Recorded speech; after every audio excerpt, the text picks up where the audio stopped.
IBTV Nellore జిల్లా కొండాపురం మండలం మర్రిగుంట గ్రామంలో అర్ధరాత్రి అప్రమత్తమై అక్కం రేషన్ బియ్యం రవాణాకు గ్రామస్తులు అడ్డుకట్ట వేశారు. 70 బస్తాల బియ్యంతో కావలి వైపు వెళ్తున్న మినీ ట్రక్కును నిలిపివేసి పోలీసులకు సమాచారం ఇచ్చిన గ్రామస్తులు అధికారులు ఆలస్యంగా స్పందించారని ఆరోపణ. విమర్శలకు దారితీసిన అధికారుల తీరు.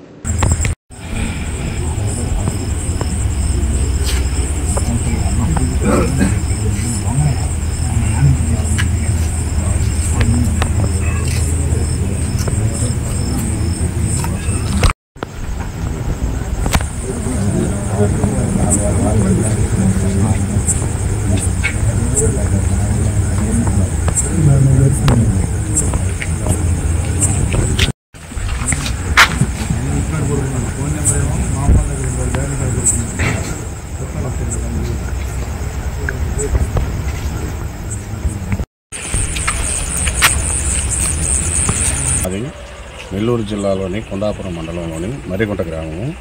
ఇక్కడ అక్రమంగా తరలిస్తున్న రేషన్ బండి పట్టుకోవడం జరిగింది. గ్రామస్తులందరం కలిసి ఆపడం జరిగింది. ఈ విషయం మీద 12 గంటల నుంచి ఏ అధికారికి ఫోన్ చేసినా ఎవరు చేసినా ఇప్పటివరకు రెస్పాండ్ కాలేదు. అందరూ గ్రామస్తులందరూ కలిపి ఇక్కడ అక్రమంగా తరలిస్తున్న రేషన్ బియ్యాన్ని బండిని అడ్డుకోవడం జరిగింది.